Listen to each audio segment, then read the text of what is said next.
In the heart of Vienna, where music filled the air like a sweet perfume, stood one of the most prestigious music conservatories in the world. This was a place where dreams were born and legends were made. Among its many prodigies, Adrian Langley shone the brightest. From a young age, Adrian had been called a genius. His fingers danced over piano keys with effortless grace, turning even the most complicated pieces into pure magic.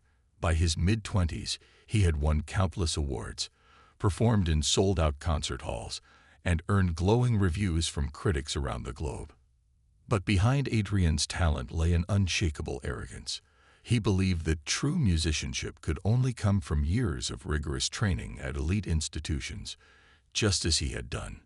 To him, anyone who hadn't walked the same path wasn't worth his time. At galas and recitals, Adrian would often make snide remarks about amateurs who thought they could play without proper schooling. While some admired his confidence, others found him insufferable. Still, no one dared to challenge him, until fate intervened. One evening, the conservatory hosted an extravagant gala to celebrate its centennial anniversary. The grand hall sparkled with chandeliers, and guests dressed in their finest mingled beneath portraits of legendary composers. Adrian, clad in a tailored suit, moved through the crowd like a king surveying his kingdom. As he sipped champagne and exchanged pleasantries, his ears caught fragments of a conversation nearby. A group of attendees was whispering excitedly about someone named Clara. "Have you heard her play?" one woman asked, her voice brimming with admiration. "She doesn't have formal training," another replied.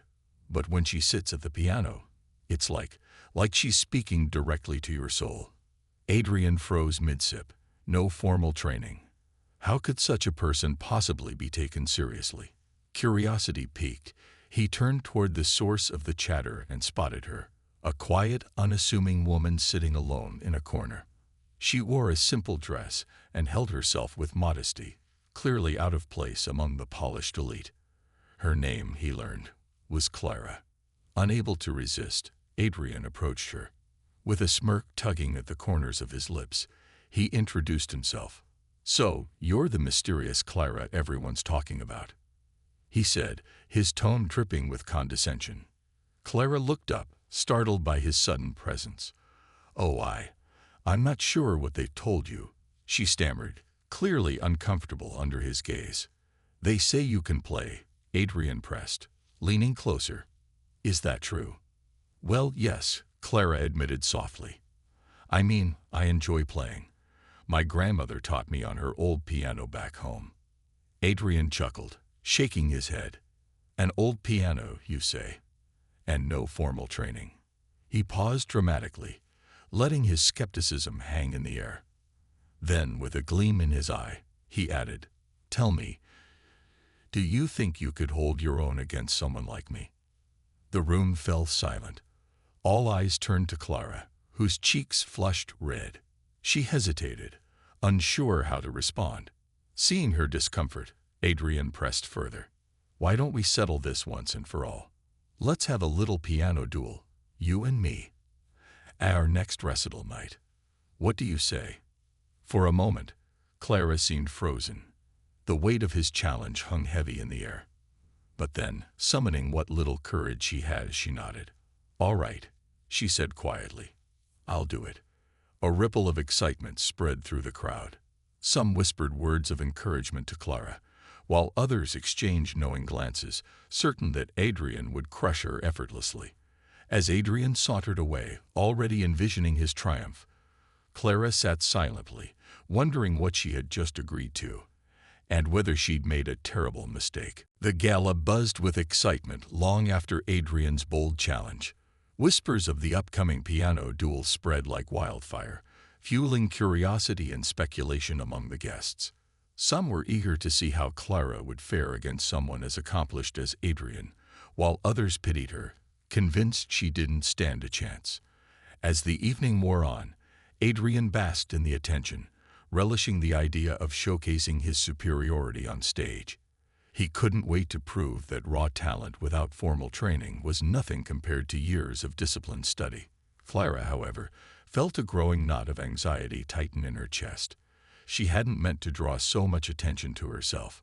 All she wanted was to enjoy the gala quietly, perhaps catch a glimpse of the famous musicians she admired from afar.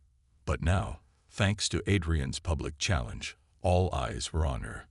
People approached her throughout the night, offering words of encouragement or asking questions about her background. While some were kind, others seemed skeptical, their polite smiles masking doubt. Clara tried to smile back, but inside, she felt overwhelmed. As the event drew to a close, Clara slipped away unnoticed, desperate for fresh air. Outside, the cool night breeze offered a brief reprieve from the stifling atmosphere indoors. She leaned against a lamppost, staring up at the stars as her mind raced. Why had she accepted Adrian's challenge? She wasn't a performer. She was just an ordinary woman who loved playing the piano for herself and her family. Yet something deep within her, a mix of pride and determination, had stopped her from backing down. Perhaps it was the memory of her mother, who had always encouraged her to embrace her passion for music.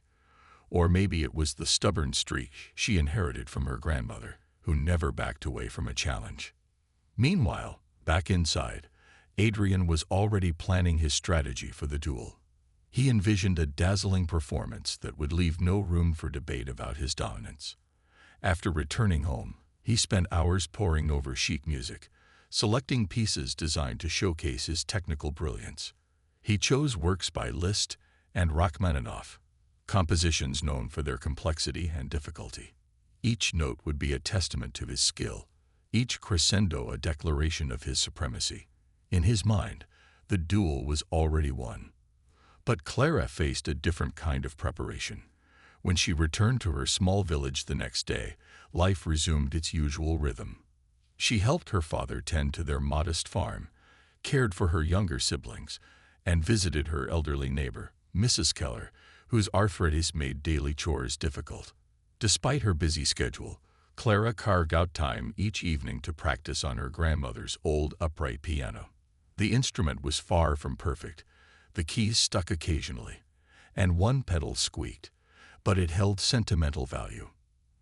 Every melody she played reminded her of her mother, who had patiently taught her the basics as a child. News of the duel reached the villagers quickly, thanks to Clara's best friend, Emma, who had attended the gala. At first, people were shocked. "You're going to play against Adrian Langley?" they asked, wide-eyed. Many doubted she could compete against such a renowned pianist. Others, however, rallied around her, determined to support her in any way they could. Her father fixed the squeaky pedal on the piano, and Mrs. Keller brought over a plate of homemade cookies for luck. Even Emma stayed up late with Clara, listening to her practice and offering moral support. Despite the encouragement, doubts lingered in Clara's mind. How could she possibly measure up to someone like Adrian? She knew her technique wasn't flawless, and she lacked the flashy virtuosity that audiences craved. But as she practiced, something unexpected happened. Instead of focusing on perfection, Clara began pouring her heart into the music. Each note carried a piece of her story, her love for her family, her memories of her mother, her quiet resilience in the face of hardship. By the time she closed the lid of the piano each night, she felt a strange sense of peace, as though the music itself was preparing her for whatever lay ahead. Unbeknownst to Clara, her heartfelt dedication stood in stark contrast to Adrian's calculated approach. While he focused on impressing the audience with technical prowess, she was creating something entirely different, a connection. And though neither of them realized it yet, this difference would define the outcome of their duel and change both of their lives forever. Back in Vienna, Adrian threw himself into his preparations with the same intensity that had propelled him to the top of the classical music world. He spent hours each day in the conservatory's grand practice hall, surrounded by towering windows that let in streams of golden sunlight. The gleaming black Steinway piano seemed almost regal beneath his hands as he worked tirelessly to refine every detail of his performance.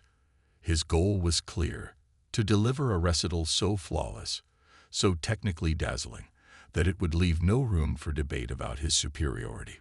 Adrian chose 3 pieces for the duel, each more challenging than the last. The first was a fiery etude by Liszt, filled with rapid arpeggios and intricate runs designed to showcase his speed and precision. The second was a brooding sonata by Rachmaninoff, its dark harmonies demanding both emotional depth and technical control. For the finale, he selected a flashy arrangement of Rimsky-Korsakov's Flight of the Bumblebee, a piece notorious for its breakneck tempo and finger-twisting passages. Adrian knew these selections would not only highlight his skill, but also intimidate Clara, whose humble background suggested she'd struggle with even the simplest classical repertoire.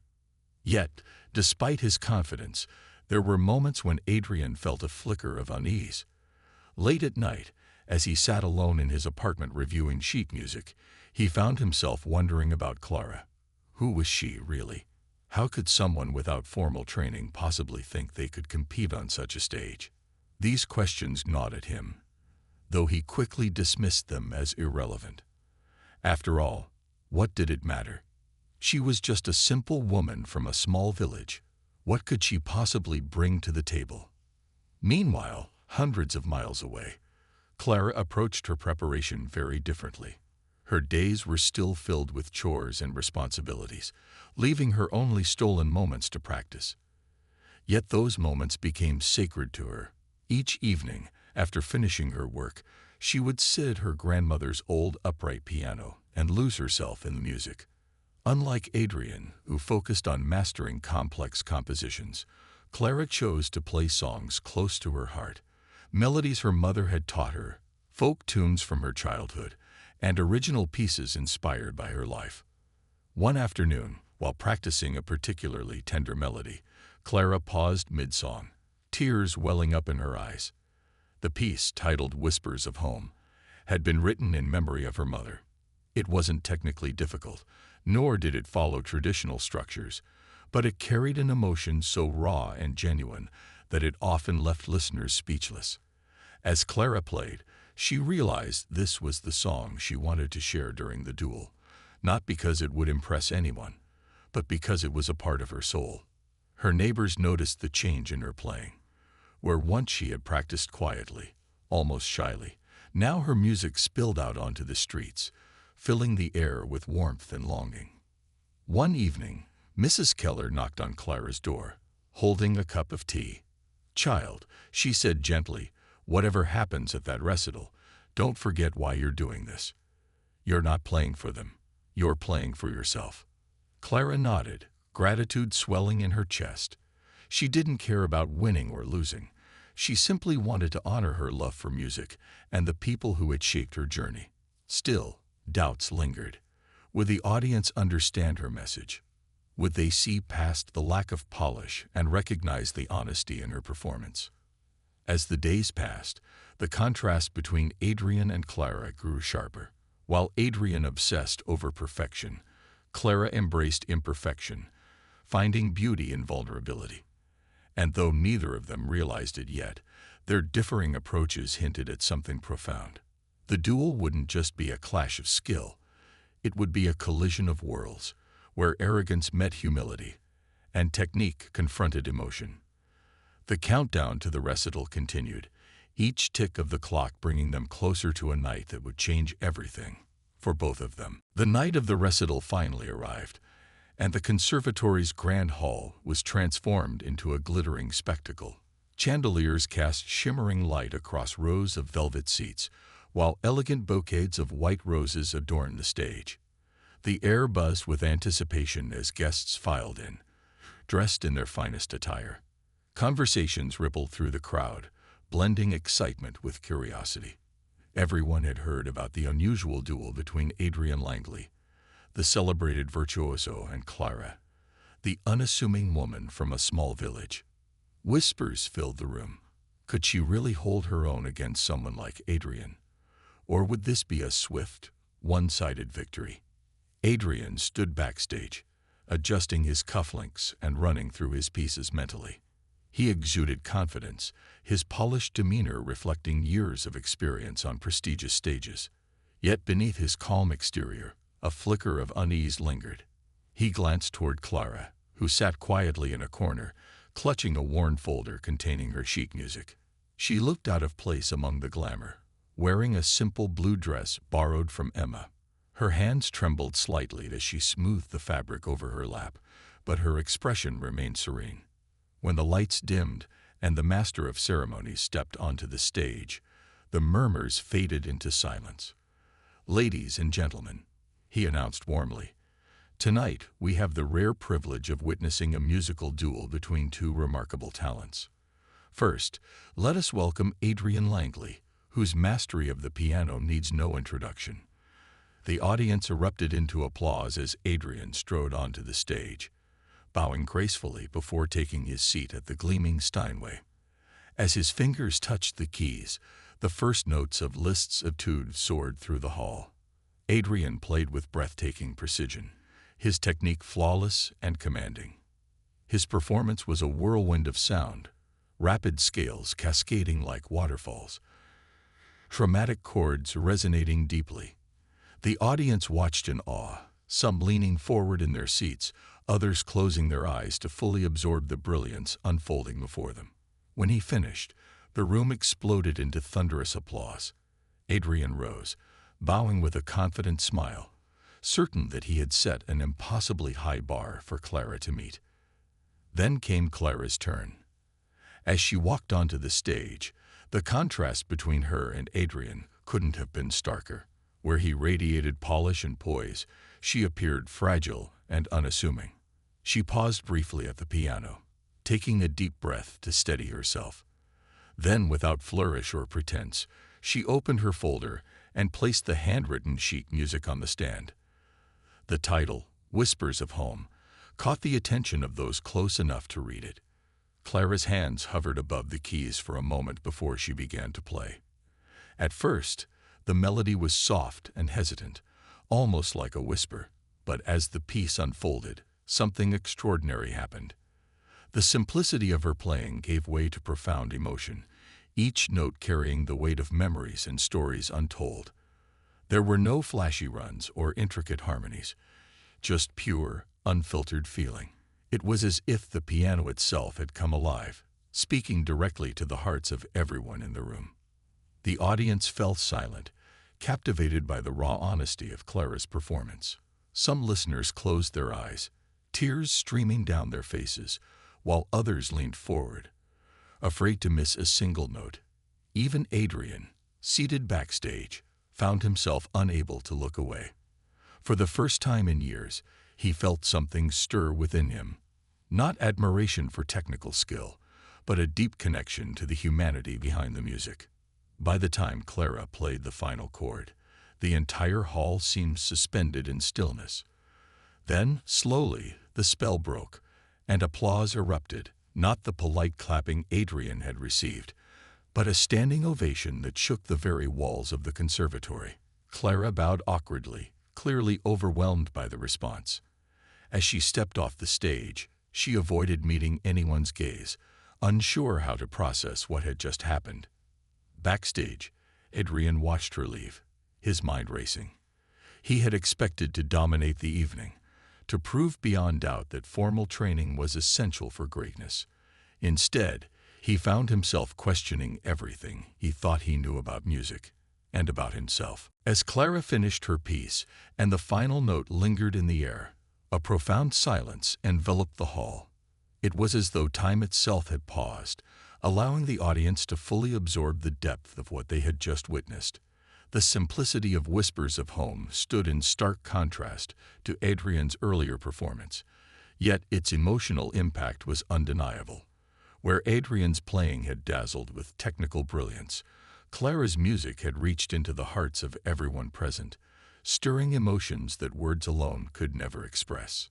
Slowly, the spell broke, and the room erupted into applause, loud, thunderous, and unrelenting. People rose to their feet, clapping not out of obligation, but from a place of genuine admiration. Some wiped away tears, while others exchanged astonished glances, unable to believe what they had just experienced. Clara stood awkwardly at the piano, unsure how to react. She hadn't expected this kind of reaction. She had only wanted to share a piece of herself through her music. Bowing briefly, she stepped off the stage, her cheeks flushed and her heart racing. Backstage, Adrian watched everything unfold with a mixture of disbelief and unease. He had always believed that mastery of technique was the pinnacle of musicianship, the ultimate measure of greatness. But Clara's performance challenged that belief in ways he couldn't ignore. Her lack of formal training didn't diminish her artistry. If anything, it amplified it. There was no pretense in her playing, no attempt to impress or dominate. Instead, she had connected with the audience on a deeply human level, reminding them why music mattered in the first place. For the first time in his career, Adrian felt a pang of humility, a sensation so foreign that it unsettled him. As the applause continued, he realized that Clara hadn't just played a song. She had told a story, one that transcended notes and rhythms. And somehow, in those few minutes, she had exposed the emptiness in his own approach to music. His performances, though technically flawless, often lacked the soulful authenticity that Clara had effortlessly conveyed. When the noise finally began to subside, Clara retreated to a quiet corner backstage, trying to process what had happened. Her hands still trembled slightly, and her mind raced with conflicting thoughts. Had she done enough? Would Adrian see her effort as worthy, or would he dismiss it as amateurish? Before she could dwell too much on these questions, she heard footsteps approaching. Looking up, she saw Adrian standing before her, his expression unreadable. "Clara," he began hesitantly. I need to say something." She blinked, surprised by his tone. It was softer than she had ever heard it. "Yes," she replied cautiously. "I owe you an apology," Adrian admitted, his voice tinged with sincerity. "I underestimated you. I judged you based on where you came from and what you lacked in formal training, and I was wrong. What you did tonight, it reminded me of why I fell in love with music in the first place." Clara stared at him, unsure how to respond. Part of her wanted to hold on to the hurt his earlier arrogance had caused, but another part recognized the honesty in his words. Finally, she nodded. "Thank you," she said simply. "But I didn't play to prove anything. Not to you or anyone else. I played because music has always been my way of remembering my mother and honoring the people who shaped me. If someone connects with that, then I've done what I set out to do." Her words struck a chord deep within Adrian. For years, he had chased accolades and recognition, seeking validation through awards and applause. Yet here was Clara, whose music spoke directly to the soul without any concern for external approval. In that moment, Adrian realized how far he had drifted from the true essence of artistry. As they stood there, an unspoken understanding passed between them. Though their worlds were vastly different, they shared a common bond, a love for music that transcended technique, background, or ambition. And while Adrian still had much to learn, Clara's humility and grace offered him a glimpse of the path forward, a way to rediscover the joy and humanity that had once driven him to play. The evening ended with promises of reflection. For Adrian, a chance to rethink his priorities, and for Clara, a newfound confidence in the power of her voice. Neither of them knew exactly where this journey would lead, but one thing was certain: the night had changed them both forever. In the days following the recital, Adrian found himself unable to shake the memory of Clara's performance.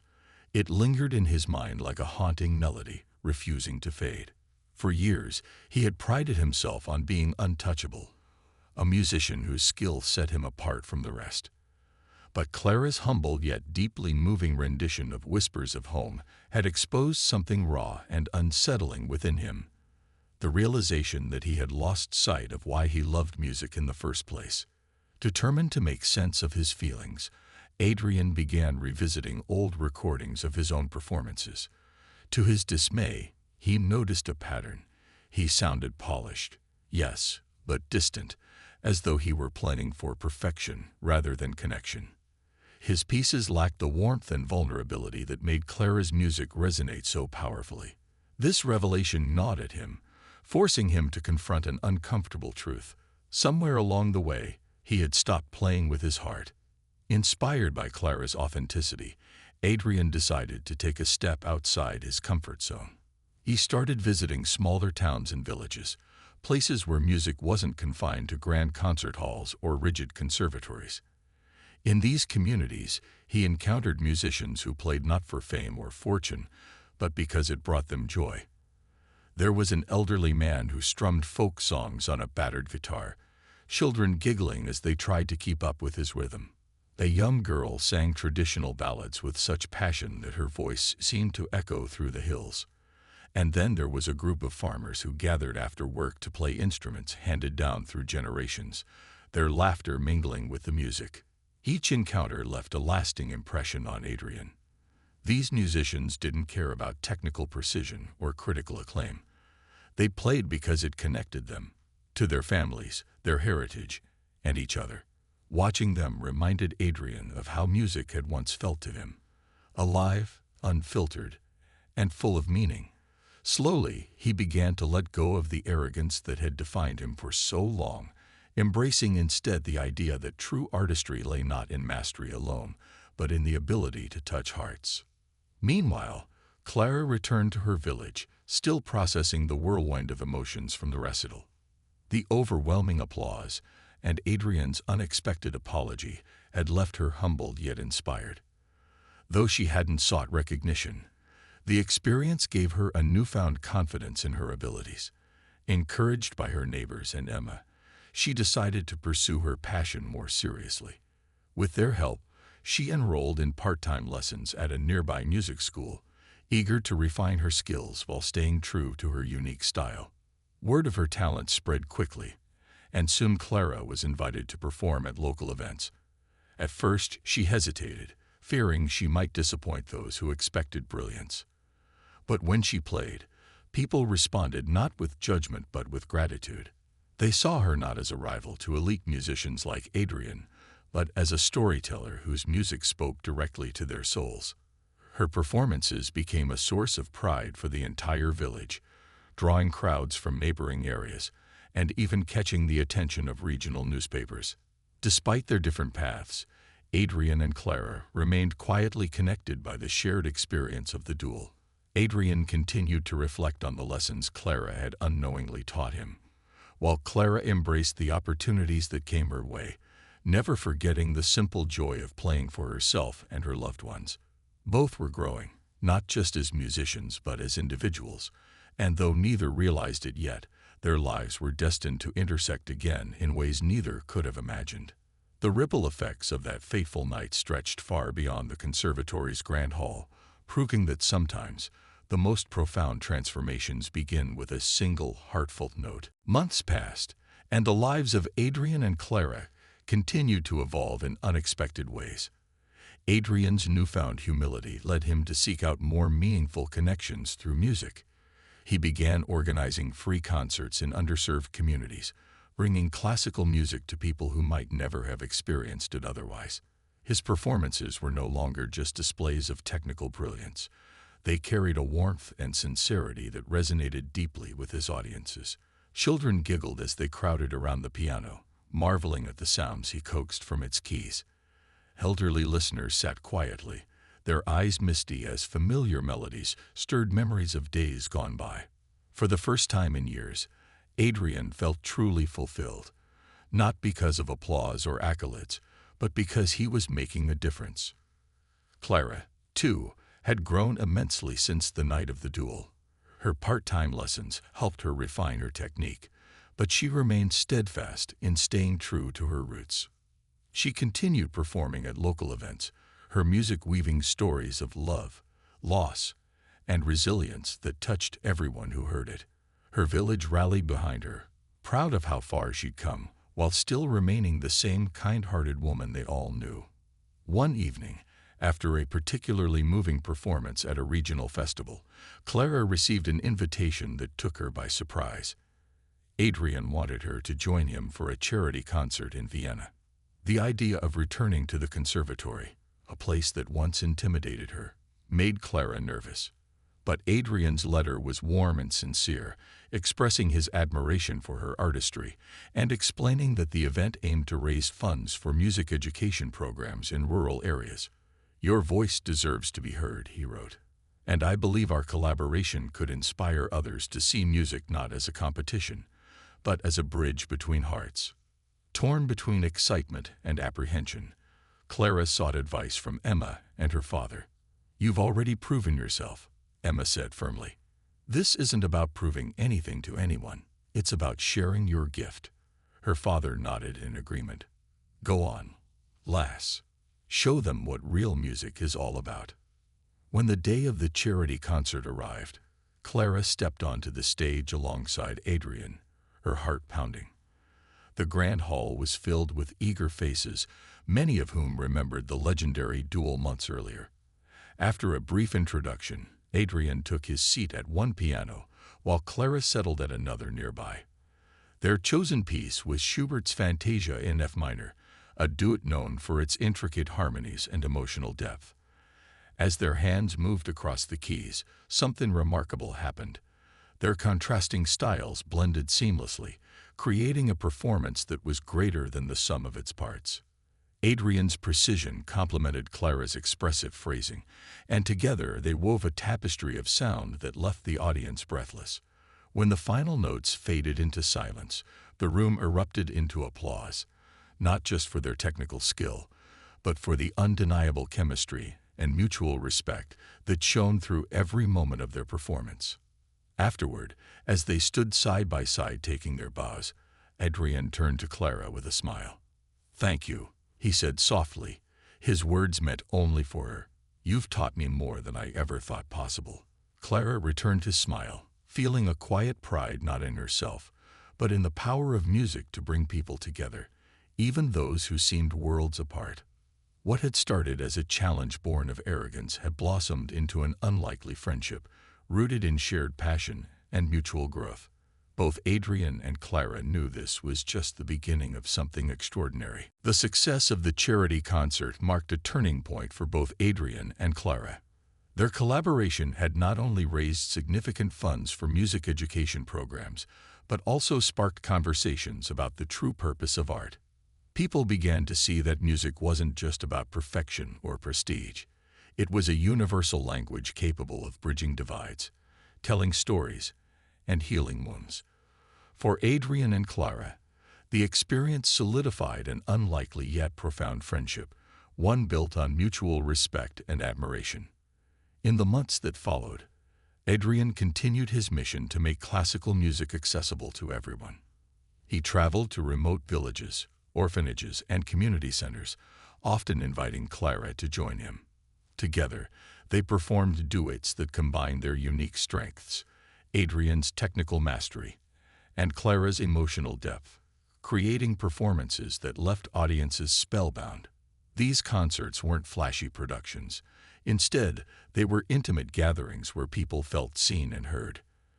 After each performance, Adrian and Clara would stay behind to talk with attendees, answering questions and encouraging aspiring musicians to embrace their own voices. Clara, meanwhile, found herself stepping into a role she never imagined, that of a mentor.